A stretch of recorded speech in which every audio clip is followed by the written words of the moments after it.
देश की आर्थिक राजधानी मुंबई से शेयर बाजार की हर खबर लाइव CNBC आवाज न्यूज सेंटर से।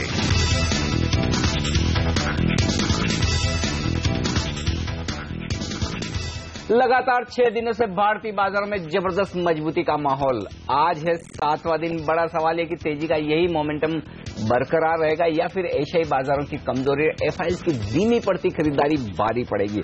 और ऐसे में क्या हो आपकी रणनीति? क्या गिरावट में खरीदारी के मौके हैं या फिर उछाल में करे बिकवाली? इस पर होगा हमारा खास फोकस। नमस्कार, मार्केट काउंटडाउन में आप सबका स्वागत है।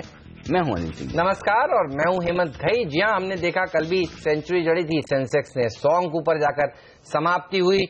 और आप कल देखिए कमोडिटी रिलेटेड शेयरों में एक अच्छी रैली देखने को मिल रही थी। चाइना के बाजार खुलने से पहले लोग हिंडाल को खरीद रहे थे।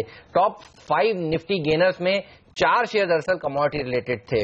हिंडाल्को, वेदांता, केन, टाटा स्टील, ये वो सेक्टर था जो आउट परफॉर्म कल दिखा रहा था। और अंडर परफॉर्मेंस थी साफ तौर पर आईटी क्षेत्र से। जी हां, टॉप 5 निफ्टी लूजर्स में 3 स्टॉक्स दरअसल आईटी क्षेत्र से ही थे, HCL टेक, इन्फोसिस और विप्रो।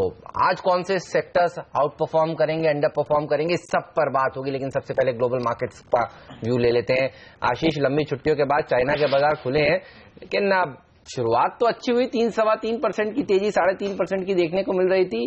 टिकाऊ नहीं है वो तेजी, ऐसा लग रहा है इस समय। इनफैक्ट 3-3.5% की तेजी जो है वो भी काफी कमजोर कहनी चाहिए। क्यों कह रहा हूं मैं? 1 अक्टूबर से चाइना के मार्केट 7 दिनों के लिए ध्यान रखे बंद हुए थे, क्योंकि नेशनल डे सेलिब्रेशन के चलते वीक लॉन्ग हॉलिडे थी। इस बीच में ग्लोबल इक्विटी मार्केट्स में अच्छी रैली थी। हैंगसेंग के इंडेक्स में हमने देखा ऑलमोस्ट 8% का उछाल आया 1 अक्टूबर से। इनफैक्ट जो H शेयर्स हांगकांग में लिस्टेड है, यानी कि चाइनीज कंपनीज के जो शेयर्स लिस्टेड हैं, उस इंडेक्स में हमने देखा 10% के आसपास का उछाल आया था। तो उस लिहाज से तो बड़ा ठंडी शुरुआत 7 दिनों की छुट्टी के बाद चीन के बाजार दिखा रहे हैं 3-3.25% के आसपास। ज्यादातर लोग एक्सपेक्ट कर रहे थे काफी अच्छे अपसाइड्स के साथ खुलेगा, लेकिन अलबीट उसके बावजूद 3-3.5% की तेजी चाइना को देखकर अच्छी लग रही है। लेकिन अदरवाइज एशिया इतना पॉजिटिव नहीं है। ज्यादातर मार्केट्स लाल निशान के साथ माफ कीजिए कामकाज कर रहे हैं, पर ओवरनाइट क्यूज इतने कमजोर नहीं थे, पॉजिटिव थे। यूएस मार्केट्स आपकी स्क्रीन पर आएंगे। ट्यूसडे को आपको याद होगा हमने कहा था कि वहां के मार्केट्स में कुछ मिक्स्ड कामकाज हुआ, थकते हुए नजर आए थे, शायद सांस कैचअप कर रहे थे। वाकई ऐसा ही हुआ। उस ब्रेथ को कैचअप करने के बाद अमेरिकन मार्केट में फिर से मोमेंटम आया है। 3/4 से 1% का उछाल, ऑलमोस्ट दिन के हाईस पे जाके मार्केट्स क्लोज हुए। हालांकि वोलेटाइल सेशन था, शुरुआत मजबूत, दबाव, उसके बाद वापस मोमेंटम रिगेन हुआ। डाउ में 120 अंक के आसपास की मजबूती थी। हेल्थ केयर और खासतौर पे एनर्जी स्टॉक्स में अभी भी मोमेंटम है, उससे मदद मिल रही है। तो कच्चा तेल जो अभी भी रिकवरी दिखा रहा है, अभी भी अपसाइड दिखा रहा है, उसका भरपूर फायदा है। लेकिन जानकार मानते हैं वहां पे अगर ये मोमेंटम को सस्टेन होना है, इन लेवल्स के आसपास अमेरिकन मार्केट्स को सस्टेन होना है, तो बहुत इंपॉर्टेंट है कि जो नतीजों का सीजन है उसमें कंपनीज बेटर परफॉर्मेंस दें, शायद रेवेन्यूज के फ्रंट पे बेटर परफॉर्मेंस देखने को मिले, तो ये लेवल सस्टेन हो पाएंगे। तो रिजल्ट सीजन पे फोकस है।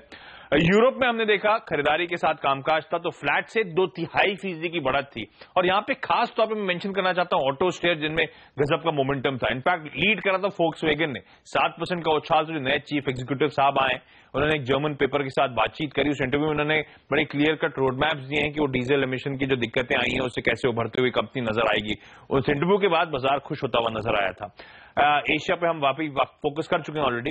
एसजेएक्स निफ्टी दर्शा रहा है कि एकदम सुस्त कल के क्लोजिंग लेवल्स और इनफैक्ट हल्के लाल निशान के साथ शायद आज शुरुआत हो। चलिए, फ्लैट ओपनिंग की संकेत दे रहा है एसजेएक्स निफ्टी। शुक्रिया आशीष आपका इस जानकारी के लिए। 3% की तेजी, क्या यही हमने कल बाजार बंद होने के समय एक्सपेक्ट की थी? बिल्कुल, इतनी तेजी तो बनती है। जिस तरह से आशीष भी बताने कि इतने लंबी छुट्टियों में बाकी बाजार चढ़कर बंद हुए हैं, तो उस लिहाज से संकेत जो चाइना के बाजार के हैं वो न्यूट्रल से हैं। इनफैक्ट थोड़ा सा नेगेटिव साइड पर ही पड़ना चाहिए, क्योंकि इससे ज्यादा तेजी बनने की उम्मीद थी। दूसरी बात, एशियाई बाजारों में आज कमजोरी है, वो भी तब जबकि कल आपने अमेरिका में एक अच्छी मजबूती देखी। तो मुझे लगता है कि चीन को छोड़कर बाकी बाजारों से संकेत लेने की हम कोशिश करेंगे। और ऐसे में एसजेएक्स निफ्टी अगर आपको फ्लैट ट्रेड करता हुआ दिख रहा है, तो इन ग्लोबल संकेतों के चलते हो सकता है थोड़ा सा और दबाव बने, अगर बाकी एशियाई बाजार भारतीय बाजार के खुलने तक इसी तरह का रुझान दिखाएं। याद रहे कल देर शाम एसजेएक्स निफ्टी 50-60 पॉइंट ऊपर तक भी ट्रेड करता हुआ दिख रहा था। जिस तरह से अमेरिकी बाजारों में एक अच्छे खासे उतार चढ़ाव के बाद सेशन जो हुआ, वहां पर क्लोजिंग 100-125 पॉइंट ऊपर होती हुई दिखी। लेकिन अब थोड़ा सा रुझान प्रॉफिट बुकिंग की तरफ बढ़ता हुआ नजर आ रहा है। तो मुझे लगता है संकेत ग्लोबल मार्केट्स के मिले जुले हैं। अमेरिका से पॉजिटिव संकेत हैं, वहीं एशिया थोड़ा कमजोर है। अब मेरे ख्याल से सेकंड हाफ ज्यादा अहम होगा, क्योंकि आज शुरुआत में आप शायद फर्स्ट हाफ में एशियाई बाजारों का दबाव देखेंगे बाजारों पर, लेकिन सेकंड हाफ में अगर यूरोप के बाजार मजबूत रह पाते हैं और डाउ फ्यूचर्स फिर से हरे निशान के साथ ट्रेड करते हुए दिखते हैं तो आपको लोअर लेवल से भारतीय बाजारों में रिकवरी आ सकती है। तो ग्लोबल मार्केट्स इस वक्त सबसे अहम फैक्टर हैं जिनके दम पर हमने अब तक तेजी दिखाई है और वहीं से आगे भी संकेत लेंगे। एफआईएस की एफएनओ में तो बाइंग हो रही है, लेकिन कैश मार्केट में देखिए कल छोटा ही सही बिकवाली का आंकड़ा है 50 करोड़ रुपए के आसपास का, खरीदारी का आंकड़ा कम से कम नहीं है। और एक चीज जो मैं 2 दिन से नोट कर रहा हूं वो ये है कि डीआईआईएस देखिए अब बिकवाली कर रहे हैं कैश मार्केट में। कल भी हमने देखा करीब करीब 218 करोड़ रुपए की डीआईएस ने कैश मार्केट में बिकवाली करी है, तो डीआईएस की तरफ से थोड़ा ठंडा रिस्पॉन्स है और सही भी है, क्योंकि 7,600 के लेवल के आसपास से खरीदारी पूरी की पूरी डीआईएस ने की है। डोमेस्टिक फंड से खरीद रहे थे जब एफआईज इतनी दमदार बिकवाली कर रहे थे, तो अगर वो बिकवाली करते हैं तो बिल्कुल भी गलत नहीं कि अब एफआईज खरीदने आ रहे हैं तो हम क्यों ना बेचे, और मुझे लगता है वो रणनीति उनकी काफी हद तक सही भी है। हाँ, ये जरूर है आंकड़े थोड़े से कमजोर होते हुए देखें। इनफैक्ट आज लगभग सारे संकेतों में आप देखिए संकेत आपको मिले जुले ही नजर आएंगे। जो ग्लोबल संकेत की हम बात कर रहे थे, कुछ पॉजिटिव है अमेरिका, बाकी नेगेटिव है। डेटा में भी देखिए कैश मार्केट के डेटा थोड़े नेगेटिव है, वायदा कारोबार के डेटा मिले जुले हैं। और कैश मार्केट में जो 50 करोड़ की बिकवाली है, इससे ज्यादा चिंता की बात मेरे लिए यह है कि स्टॉक फ्यूचर्स में 463 करोड़ की एफआईज ने बिकवाली की है। तो स्टॉक स्पेसिफिक प्रॉफिट बुकिंग और बिकवाली एफआईज की तरफ से होती हुई दिख रही है, जो कि एक अच्छा संकेत डेफिनेटली नहीं है। लेकिन चूंकि आंकड़ा छोटा है और बाजारों में अभी भी माहौल तेजी का बना हुआ है, इसलिए कुछ और एक आध सेशन तो कम से कम देखना चाहेंगे कि एफआईज आगे क्या रुझान दिखाते हैं। लेकिन कल के सेशन में सबसे बड़ा सरप्राइज जो लगा वो 1140 करोड़ की इंडेक्स फ्यूचर्स की खरीदारी को देखकर लगा।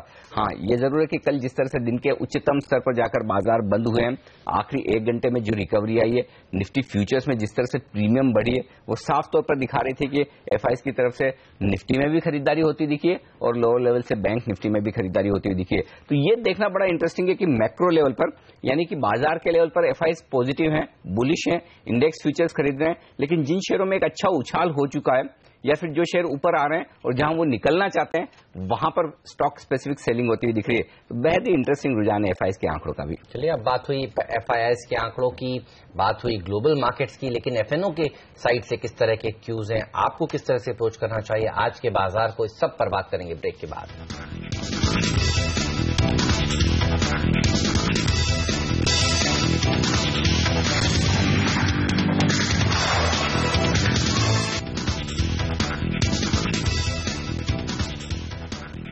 स्वागत है आप सभी का सीएनबीसी आवाज पर। पिछले 2 ट्रेडिंग सेशन से आप देखिए 8,180 के पास जाकर रुक जाता है निफ्टी। 8,200 तक जाने में थोड़ी मुश्किल हो रही है।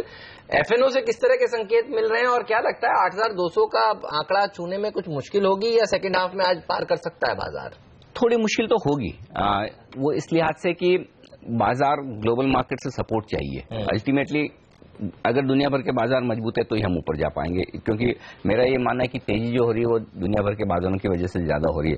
दूसरी ओर आपके पास फ्लोज उतने मजबूत नहीं है। जहां तक वायदा कारोबार के संकेतों का सवाल है, यहां पर भी आज संकेत दोनों ही तरह के हैं, मिले जुले, ठीक फ्लोज के लिहाज से और ठीक दुनिया भर के बाजारों के लिहाज से जैसे संकेत है।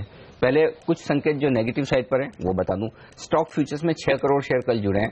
एफआईज की तरफ से बिकवाली का आंकड़ा है, इसका मतलब साफ है कि एफआईज ने कल के सेशन में स्टॉक फ्यूचर्स में बिकवाली की है और शॉर्ट पोजीशन भी बनाई है। बैंक निफ्टी देखिए 36,000 शेयर जुड़े हैं, लेकिन एकदम फ्लैट बंद होता हुआ दिखा है बैंक निफ्टी। तो बैंक निफ्टी में अब भी वो कॉन्फिडेंस नहीं है जो बाजार को ऊपर ले जाने के लिए आपको जरूरत है। तो बैंक निफ्टी कमजोर कड़ी अब भी बना हुआ है।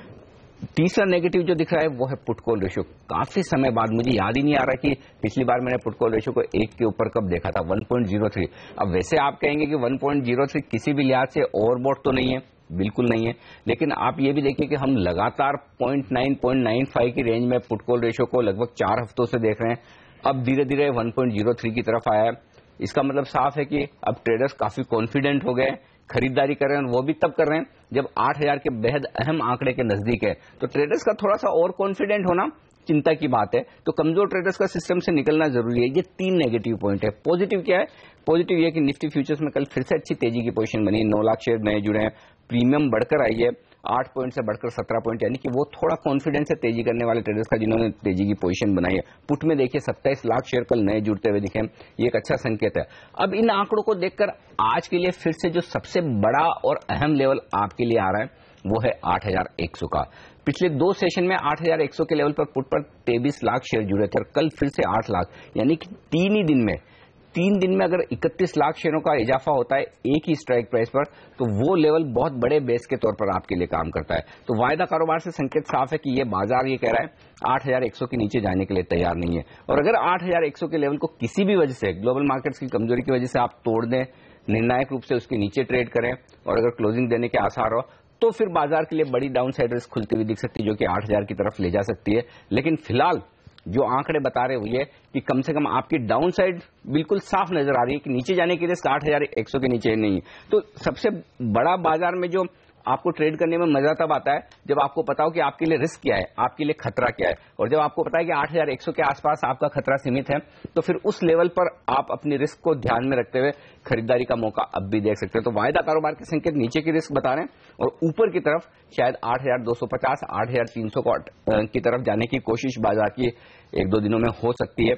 अगर हम 8,100 के लेवल को न तोड़े तो ये संकेत वायदा कारोबार के हैं। कैसे अप्रोच करें फिर आज के मार्केट को? हम देख रहे हैं स्टॉक स्पेसिफिक, सेक्टर स्पेसिफिक ज्यादा एक्शन देखने को मिल रहा है। एक सेक्टर जो पिछले 3 दिन से आउट परफॉर्मेंस दिखा रहा है वो चीनी का सेक्टर है। आप देखिए 30-40% की रैली स्टॉक्स में देखी जा चुकी है और कल मेटल स्टॉक्स में तेजी देखने को मिली। आईटी ने पार्टिसिपेट नहीं किया, तो सेक्टर स्पेसिफिक खबरें ज्यादा है जिसके चलते मूवमेंट आ रहा है। ये रहेगा क्योंकि जब बाजार में आप बड़े मूव नहीं देखते तो फिर कभी कोई सेक्टर आपको अच्छा प्रदर्शन करते हुए दिखेगा, कोई सेक्टर नीचे खींचेगा। कल किस तरह से ऑयल एंड गैस स्पेस के दिग्गजों ने खींच दिया बाजार को। तो वो जो कई बार कहते हैं ना कि इंडेक्स मैनेजमेंट, वो इंडेक्स मैनेजमेंट हमेशा दिखेगा क्योंकि जब बाजार खासतौर से बड़ा मूव नजर। पहले एफएमसीजी सेक्टर देखिए, एक्चुअल आईटीसी अच्छा प्रदर्शन दिखा रहा था, तो सेक्टर रोटेशन हो रहा है बाजार में। बिल्कुल वो रहेगा और वो हो सकता है आज भी रहे।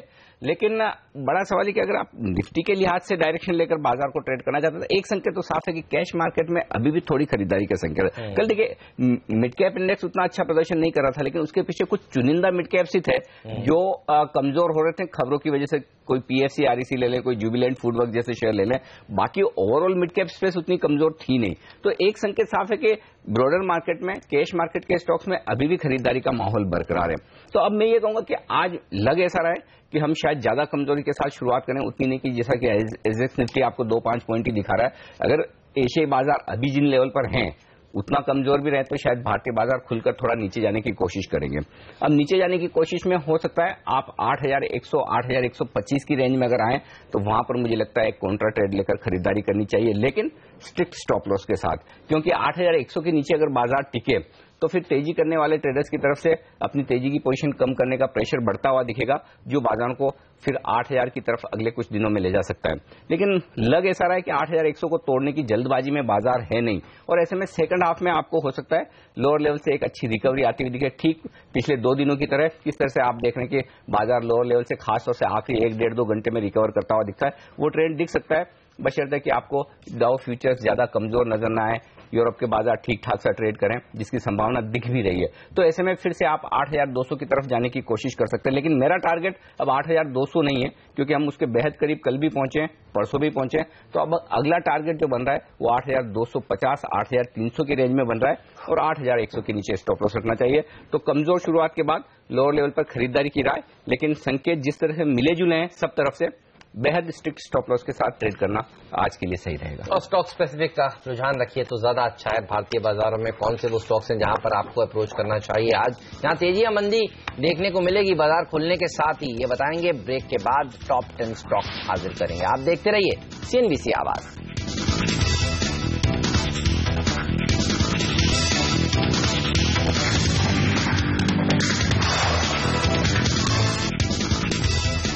स्वागत है आप सभी का सीएनबीसी आवाज पर। आप देख रहे हैं मार्केट काउंटडाउन। वक्त हो गया अब ये जानने का कि टॉप 10 ट्रेडिंग स्टॉक्स कौन से हैं जहां पर आपकी नजर होनी चाहिए।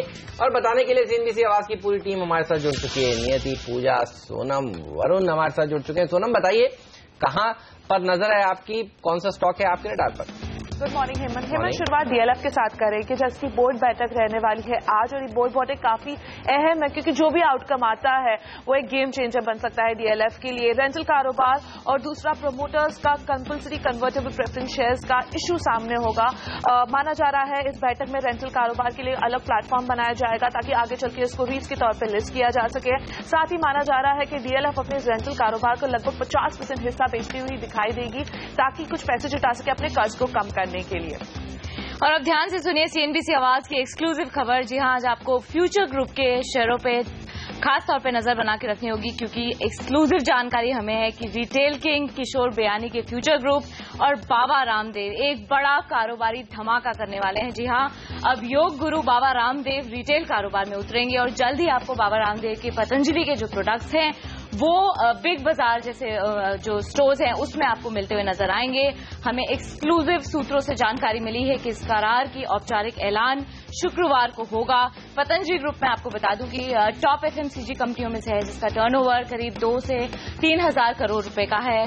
जाहिर सी बात है इस टाई अप के बाद दूसरी एफएमसीजी कंपनियों में कंपटीशन बढ़ता हुआ नजर आएगा।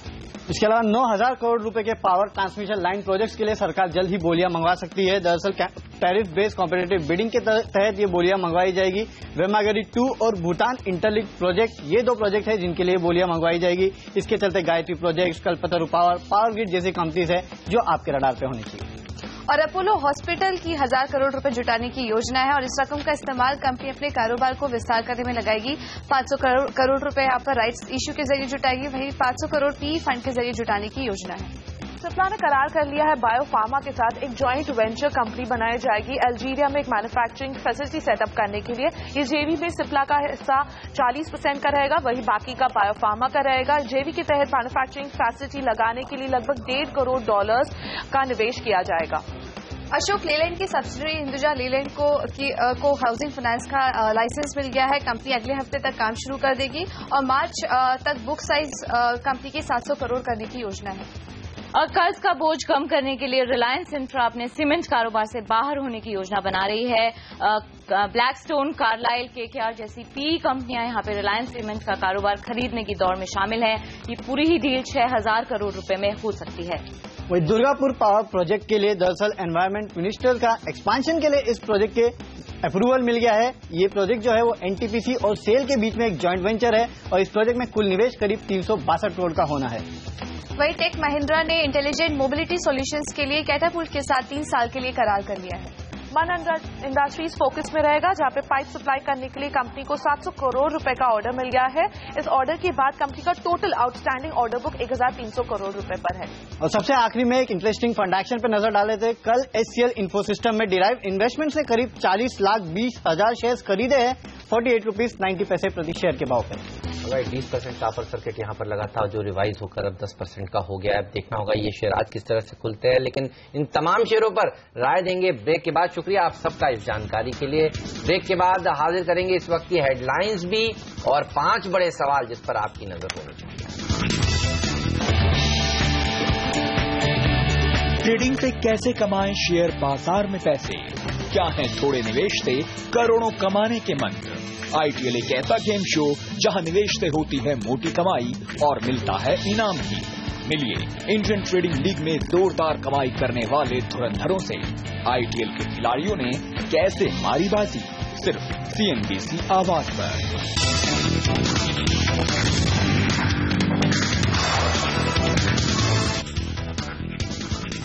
और आगे बढ़ने से पहले नजर डालते हैं इस वक्त की हेडलाइंस पर।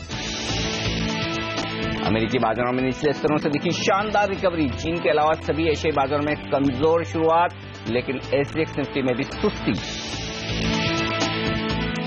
लगातार छठे दिन बाजार में दिखी तेजी। सेंसेक्स 27,000 के पार, निफ्टी 8,200 के बेहद करीब हुआ बंद। डॉलर के मुकाबले में रुपया 42 पैसे मजबूत होकर $1 की कीमत 65 रुपए के नीचे फिसली।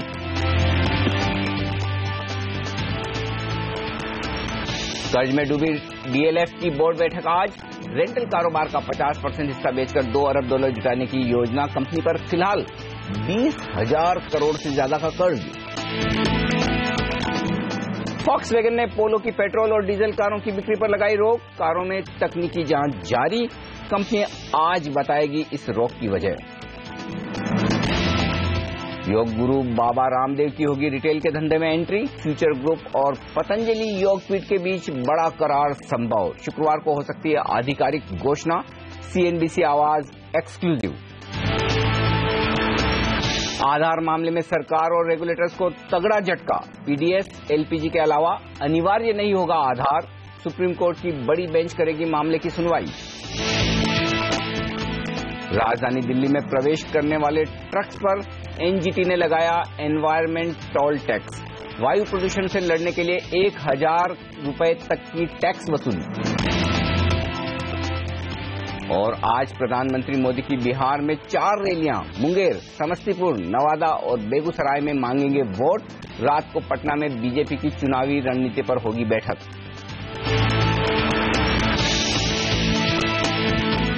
लगातार 6 दिनों से है बाजार जबरदस्त तेजी के मूड में। आज बड़ा सवाल है कि क्या यही मोमेंटम बरकरार रख पाएंगे बाजार?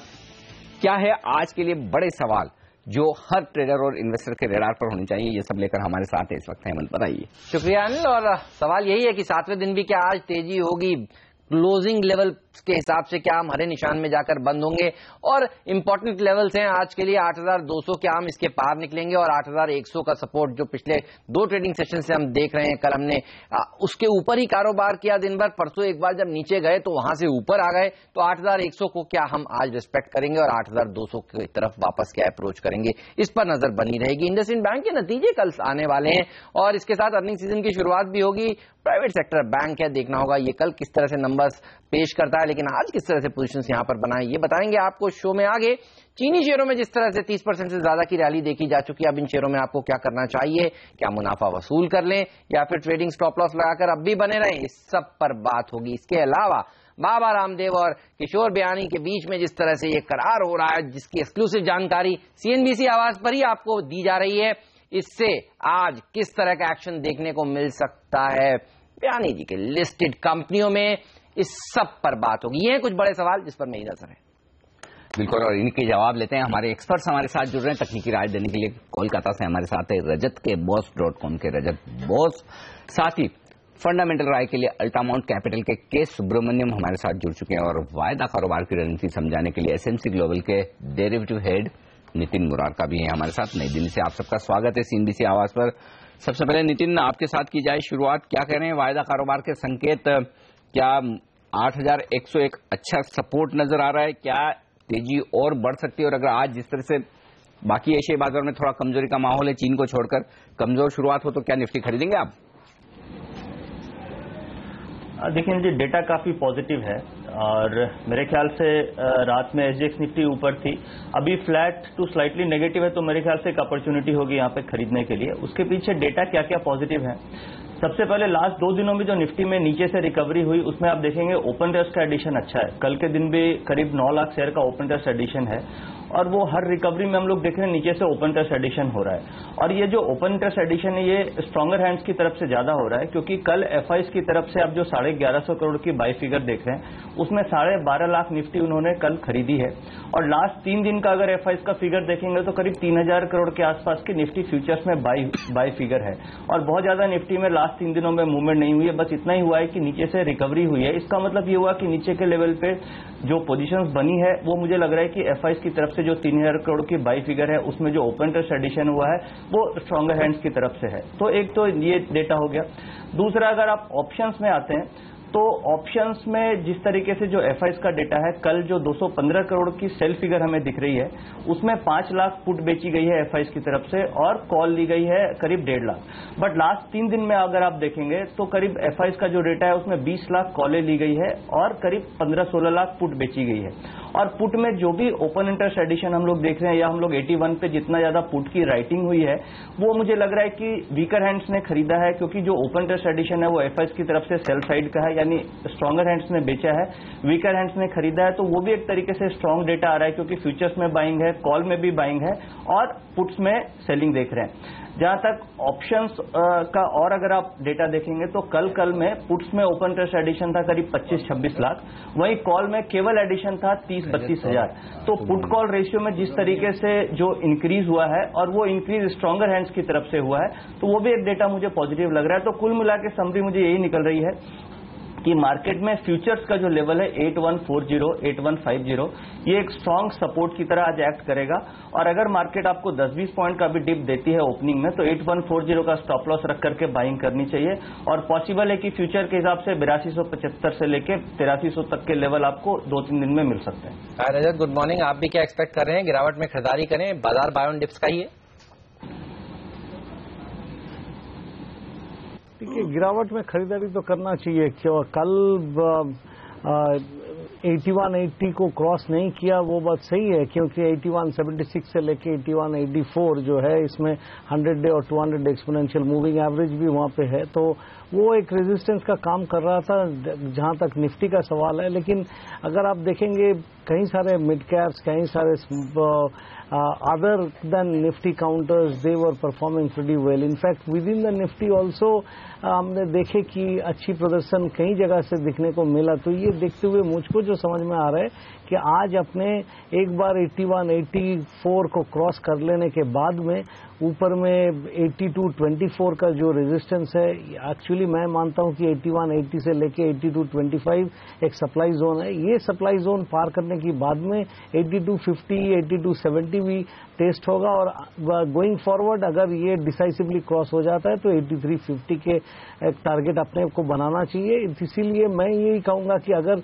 8150 8140 ये रेंज को बाजार तोड़ नहीं देते हैं तब तक बाय ऑन डिप्स ही करना चाहिए। In fact there would be a whole host of mid cap counters जहां पे आपको बाय ऑन डिप्स ही करना चाहिए irrespective of the Nifty levels, क्योंकि वहां पे मैंने जो देखा कि एकदम नीचे की लेवल पे कंसोलिडेट करके ब्रेकआउट देके ऊपर जा रहा है, और ब्रेकआउट के दिन अच्छी वॉल्यूम के संग काम हुआ है। तो ये देखते हुए लगता है कि एक बार बाजार में जो बाइंग का माहौल है वो बरकरार रहना चाहिए।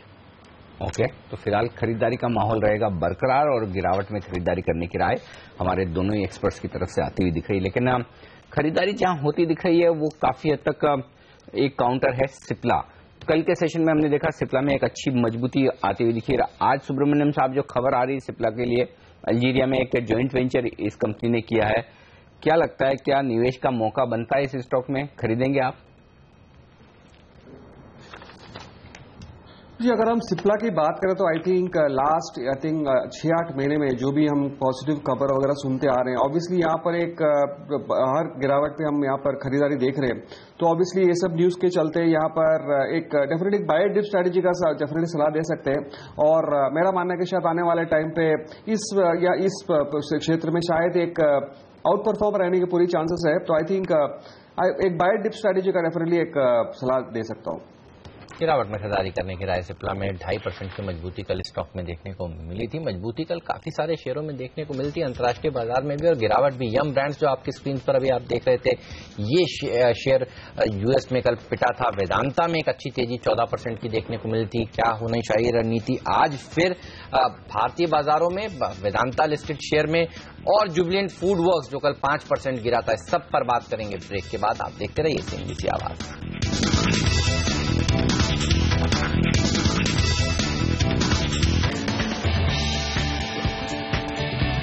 ट्रेडिंग से कैसे कमाएं शेयर बाजार में पैसे? क्या है थोड़े निवेश से करोड़ों कमाने के मंत्र? आईटीएल एक ऐसा गेम शो जहां निवेश से होती है मोटी कमाई और मिलता है इनाम भी। मिलिए इंडियन ट्रेडिंग लीग में जोरदार कमाई करने वाले धुरंधरों से। आईटीएल के खिलाड़ियों ने कैसे मारी बाजी, सिर्फ सीएनबीसी आवाज पर।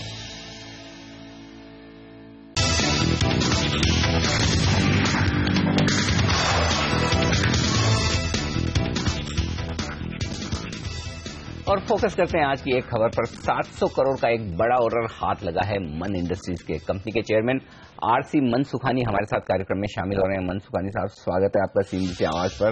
नमस्कार। 700 करोड़ का ऑर्डर मिला है, इस ऑर्डर की पूरी डिटेल्स बताएं सर। कहां से ऑर्डर मिला है और इस ऑर्डर में कितना मुनाफा होगा आपको, किस तरह के मार्जिन रहेंगे और कब तक आप पूरा करेंगे? नमस्कार सर, ये ऑर्डर हमारे को 700 करोड़ मिला है। ये इसमें से करीब 50% आइलैंड गैस से मिला है। गैस ट्रांसमिशन लाइन है मिडिल ईस्ट में, वहां से हमारे को मिला है। एक्सपोर्ट का ऑर्डर है और इसमें एबिडेटा काफी अच्छा है, जो कि इसमें कोटिंग, अंदर की कोटिंग और बाहर की कोटिंग दोनों हमें करना है। तो वैल्यूएडेड प्रोडक्ट्स अच्छे रहे हैं और इसमें एबिडेटा हमारा जो नॉर्मली 12% होता है, इसमें 13 से 14% आएगा, ऐसा हमारा अनुमान है। ये बताएं सर कि इस ऑर्डर के साथ अब आपकी ऑर्डर बुक कितनी बड़ी हो गई है और इस ऑर्डर को आप कब तक कंप्लीट करेंगे, पूरा कब करेंगे? हमारा पुराना ऑर्डर 600 करोड़ का बाकी है और ये 700 करोड़ का ऑर्डर मिलके हमारे को 1300 करोड़ रुपए का ऑर्डर हो गए हैं और ये 1300 करोड़ के ऑर्डर हमारे को 6 महीने से लेकर 8 महीने में पूरे करने हैं। तो चलिए यहाँ पर ये 6 से 8 महीने में ऑर्डर पूरा करेंगे, 13 से 14% के आसपास के मार्जिन, और अब 1300 करोड़, तो उस लिहाज से बड़ी साइज का ऑर्डर। शुक्रिया मनसुखानी साहब आपका हमारे लिए वक्त। ये हमारे लिए एक सूचना और भी है कि हमारा एक पीथमपुर में प्लांट था, वो अपग्रेड भी हो गया है, अपग्रेड करके मॉडर्नाइज करके उसको भी चालू कर दिया है, और उससे भी आगे रेवेन्यू हमारे पास आएगी। मोस्टली मध्य प्रदेश में वाटर वर्क्स के काम है, हमारे को एक ऑर्डर वहां भी मिला है, और वो रेवेन्यू भी हमारे आने वाले वक्त में इसमें आएगी, कंपनी में और बढ़ेगी आने वाले क्वार्टर्स में। अच्छी बात है। चलिए, तो काफी अच्छे ऑर्डर्स मिलते हुए दिख रहे हैं। हालांकि ये जो ऑर्डर मिला है मिडिल ईस्ट से, गल्फ देशों से मिला है, और 700 करोड़ का एक एक्सपोर्ट ऑर्डर मन इंडस्ट्रीज को मिलता हुआ। शुक्रिया सर आपका हमारे लिए वक्त निकालने के लिए। एक क्विक चेक लिया जाए, चार्ट पर एक राय ली जाए फटाफट रजत बोस के साथ। रजत, मन इंडस्ट्रीज क्या खरीदने की राय है आपकी चार्ट्स को देखकर? देखिए, इसमें 108 रुपया 50 पैसा अगर डिसाइसिवली क्रॉस हो जाए, मतलब 110 के ऊपर में आपको कॉन्फिडेंस आ जाएगा कि ये जो पिछले 15 दिन से रेंज बाउंड मूवमेंट दे रहे, उस रेंज को पार करके ऊपर की तरफ चलेगा। तो लगता है ये पॉजिटिव न्यूज के चलते वो लेवल पार हो जाएगा। तो पार होने के बाद ही आप बड़ा पोजीशन लीजिए। इनिशियली अगर खुलता है उसके नीचे तो टोकन पोजीशन लेके देखिए, और कोई भी पोजीशन लेंगे तो उसको 100 के नीचे स्टॉप लगा के लेना चाहिए, क्योंकि वो किसी हिसाब से भी तोड़ना नहीं चाहिए आफ्टर दिस न्यूज। ऑलराइट, चलिए, तो ये रहा मन इंडस्ट्रीज पर। लेकिन वेदांता ये एक ऐसा स्टॉक है जिस पर नजर होगी। कल भी हमने अच्छी तेजी देखी थी। नितिन, यहाँ पर पोजीशंस किस तरह की बनी हुई है? एडीआर भी इसका करीब 14% मजबूती के साथ क्लोज हुआ कल। क्या रणनीति होनी चाहिए यहाँ पर? देखिए हेमंत, वेदांता में पोजीशन जो कल बनी है वो ओपन इंटरेस्ट एडिशन तो कल करीब 3% के आसपास का है, मगर प्राइस चेंज 6% है। बट इसमें अगर आप लास्ट 3 दिनों में ओपन इंटरेस्ट एडिशन देखिएगा तो वो करीब 25-26% है, यानी इसमें ऑलरेडी पोजीशंस लास्ट 2-3 दिनों से बन रही है। और इसमें मूवमेंट कल आई और सारी की सारी पोजीशन जो बनी है वो 84, 85, 86 के रेंज में बनी है, और स्टॉक की जो क्लोजिंग है कल वो करीब 91 के आसपास है। तो मुझे लगता है कि नीचे के लेवल पे पोजीशन बनाई जा रही है, और इससे काफी अच्छी पॉसिबिलिटी ये निकल रही है कि स्टॉक ऊपर जाना चाहिए, और आपको टारगेट हो सकता है 97 से लेकर 100 रुपए तक का बन सकता है। अब जो स्टॉप लॉस हम लगाएंगे वो हम 86 की रेंज में ही रखेंगे, क्योंकि कल के पहले जो पोजीशंस बनी है वो 86, 85 की रेंज में बनी है। तो आपको 86 का स्टॉप लॉस रखना है, और टारगेट करीब आपका यहां से 97 से 100 रुपए तक का हो सकता है। यम ब्रांड्स विदेश में जिस तरह से कल भी हमने इसका जिक्र किया था बाजार खुलने से पहले कि दबाव दिखा रहा था, कल दरअसल वहां पर जब क्लोजिंग बेसिस पर 19% की गिरावट देखने को मिली है। ये बताइए, इससे जुबिलिएंट फूडवर्क्स कल थोड़ा चिंतित में था। आप देखिए, गैप डाउन ओपनिंग हुई, 5.5% नीचे जाकर समाप्ति हुई। यहाँ पर अभी किस तरह की पोजीशंस बनी हुई है? क्या और गिरावट की आप एक्सपेक्टेशन लगा रहे हैं एफएनओ में नितिन, या आपको लगता है कि आज खरीदारी कर लेनी चाहिए? देखिए, पोजीशन जिस तरीके से बनी है उसके हिसाब से तो लग रहा है और गिरना चाहिए स्टॉक, क्योंकि कल के दिन में इसमें 9% का ओपन इंटरेस्ट एडिशन है। अगर आप लास्ट 3 दिनों में देखेंगे तो करीब 10.5% है, मगर जो मेजर एडिशन हुआ है वो कल के दिन ही एडिशन हुआ है। इनफैक्ट कल cash market and future market में वॉल्यूम्स बहुत बढ़े हैं। कैश मार्केट में तो 25% वॉल्यूम बढ़ा था, बट फ्यूचर्स मार्केट में 150% वॉल्यूम बढ़ा है कंपेयर टू प्रीवियस डे। तो मुझे लग रहा है फ्यूचर्स में ज्यादा पोजीशन बनी है, ओपन इंटरेस्ट भी एडिशन है, तो एक शॉर्ट पोजीशन बनाई गई है। और वो शॉर्ट पोजीशन के जो लेवल्स हैं वो करीब 1620 से लेके 1630 की रेंज में काफी शॉर्ट पोजीशन बनी है। तो स्टॉप लॉस 1620 का ही रखना चाहिए, और मुझे जो टारगेट इसका दिख रहा है वो नेक्स्ट सपोर्ट लेवल 1530 के आसपास है, और उसके नीचे 1510 है। तो फर्स्ट टारगेट 1530 हो सकता है, और अगर वो टूटता है तो 1510 तक के टारगेट मिल सकते हैं। ऑलराइट, चलिए, तो इन लेवल्स पर नजर रखिए। वक्त है फिलहाल एक छोटे से ब्रेक का। ब्रेक के बाद भी रजत सुब्रमण्यम जी और नितिन जी से मुलाकात जारी रहेगी। लेते हैं एक छोटा सा ब्रेक।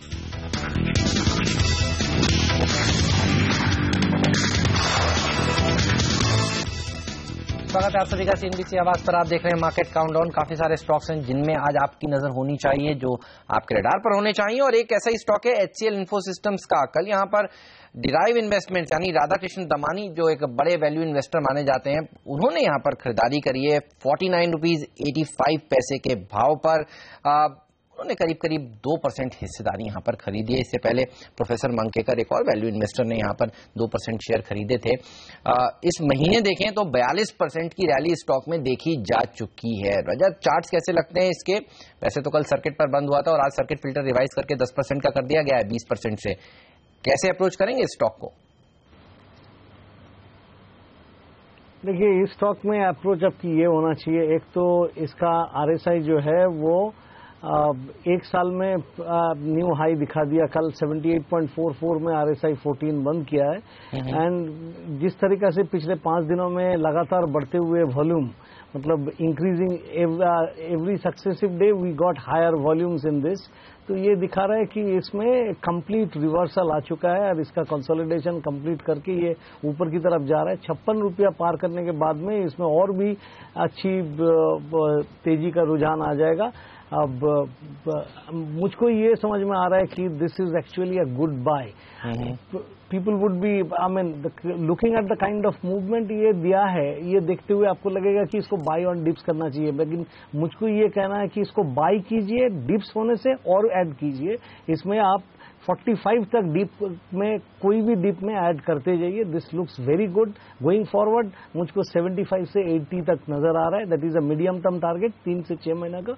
और आपका स्टॉप लॉस जो होगा on a closing price basis 40 के नीचे रख के इसको डिलीवरी में बाय कर सकते हैं। ओके, तो डिलीवरी में खरीदारी करने की राय। HCL इन्फो कल का बड़ा मूव और बाजार के बड़े दिग्गज इन्वेस्टर्स की तरफ से खरीदारी की राय, खरीदारी का जो आंकड़ा आया है वो देखना होगा कि स्टॉक को और कितना आगे बढ़ा था। लेकिन DLF एक और स्टॉक है नितिन, जो आज सामने रहेगा ट्रेडर्स के, क्योंकि कल भी एक अच्छा एक्शन देखने को मिला। आज बोर्ड बैठक है, रेंटल कारोबार में किस तरह से आगे बढ़ाया जाए, क्या रणनीति हो, इस पर बोर्ड में विचार विमर्श होगा। कुछ और इक्विटी या कुछ और सिक्योरिटीज इश्यू करने की भी बात कही जा रही है प्रमोटर्स को। ये बताएं, क्या DLF में मौका है खरीदारी का या फिर कोई और स्टॉक? क्योंकि कल हम देख रहे थे छोटे छोटे स्टॉक्स यूनिटेक जैसे काफी तेज उछाल दिखा रहे थे। क्या करना चाहिए इन शेयरों में? देखिए जी, DLF का डेटा कम से कम कल का पॉजिटिव डेटा दिख रहा है। कल 4.5% ओपन इंटरेस्ट एडिशन है और अगर last 3 trading session Monday, Tuesday, Wednesday में देखेंगे तो करीब 12% का ओपन इंटरेस्ट एडिशन है और प्राइस नेट पॉजिटिव है। और कल की जो कैंडल है, कल पूरे दिन में नीचे से रिकवर होकर स्टॉक ऊपर के लेवल पे क्लोज हुआ है। तो चार्ट स्ट्रक्चर भी पॉजिटिव है, डेटा भी पॉजिटिव है। तो मुझे लग रहा है कि एक पॉजिटिव मोमेंटम हो सकता है 144, 146 की तरफ आपको ये मूव कर सकता है ऊपर। फिर भी इवेंट है तो हमें स्टॉप लॉस करीब 135 के आसपास का रखना चाहिए और 146, 147 तक का भी टारगेट हो सकता है। बट अगर कुछ मिड कैप में जैसे आपने स्टॉक पूछा तो मुझे 2 स्टॉक काफी अच्छा लग रहा है। एक तो आपको TVS मोटर में कल काफी अच्छा ओपन इंटरेस्ट एडिशन है, करीब 12% का ओपन इंटरेस्ट एडिशन है। बट इसमें खास बात यह है कि जो डिलीवरी वॉल्यूम है वो काफी तेजी से कल इंक्रीज हुआ है, करीब 2000% प्रीवियस डे से इंक्रीज हुआ है। और cash market and future market दोनों में वॉल्यूम्स काफी तेजी से इंक्रीज हुए हैं और प्राइस वॉल्यूम ब्रेकआउट है। तो मुझे लगता है कि TVS मोटर में एक बेट ली जा सकती है, यहां से कम 5-7% की तेजी मिल सकती है। दूसरा स्टॉक अरविंद मिल काफी अच्छा लग रहा है। अरविंद मिल में भी जिस तरीके से पोजीशन कल बनी है, 14% का ओपन इंटरेस्ट एडिशन है, प्राइस में बहुत ज्यादा सिग्निफिकेंट मूवमेंट अभी नहीं हुई है। तो मुझे लगता है अरविंद मिल और TVS मोटर, ये 2 स्टॉक आपको मिड कैप से लेना चाहिए। फ्यूचर रिटेल पर आपका क्या व्यू है रजत? चार्ट्स आपको कैसे लग रहे हैं? CNBC आवाज के ने आज एक एक्सक्लूसिव खबर ब्रेक की है और वो ये है कि बाबा रामदेव और किशोर बयानी जो फ्यूचर रिटेल के प्रमोटर हैं वो हाथ मिला रहे हैं। अब बिग बाजार पर पतंजलि के प्रोडक्ट्स भी अवेलेबल होंगे। फ्यूचर रिटेल में कल भी हमने देखा था कुछ ब्लॉक्स हुए थे, पिछले कुछ दिनों में कुछ वैल्यू इन्वेस्टर्स ने यहां पर भी जमकर खरीदारी करी है। इस तरह की खबरें बाजार में हैं, आप कैसे अप्रोच करेंगे इसे? इसको पॉजिटिव नजरिए से अप्रोच करना चाहिए क्योंकि 133 से 137 का लेवल फिर से टेस्ट हो रहा है। एक बार टेस्ट हुआ था मई के शुरू में, उसके बाद में फिर अगस्त में 133 का हाई देखा, फिर नीचे चला गया। अभी ये जो रेंज बाउंड एक्टिविटी था, लगता है ये रेंज बाउंड एक्टिविटी खत्म होने की वक्त आ गया है और ये ऊपर की तरफ चलेगा। इसमें काफी अच्छी मूवमेंट होने की गुंजाइश है। इस साल का जो कैलेंडर ईयर हाई है 151 रुपया 60 पैसा का, वो पार करके निकल जाएगा, ऐसा ही उम्मीद करना चाहिए। और फिलहाल अगर आप शॉर्ट टर्म के नजरिए से खरीदारी कर रहे हैं तो 129 के नीचे क्लोजिंग प्राइस बेसिस पे स्टॉप लगाइए। मध्यम अवधि के लिए लेंगे तो 124 रुपया के नीचे स्टॉप लगाइए और ऊपर में 151 तो मैंने कहा ही है, उसके ऊपर में 176 रुपया से 180 रुपया तक मूवमेंट होने की पॉसिबिलिटीज नजर आ रहा है।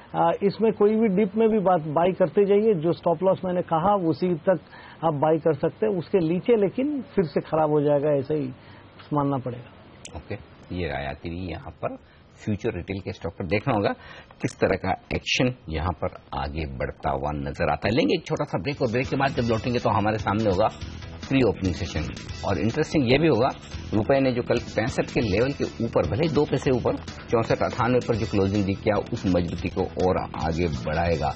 लेकिन इस बीच शंघाई के बाजार थोड़े से बेहतर होते हुए दिख रहे हैं और एसजीएक्स निफ्टी है एकदम फ्लैट। लेकर आएंगे पहला सौदा एक छोटे से ब्रेक के बाद।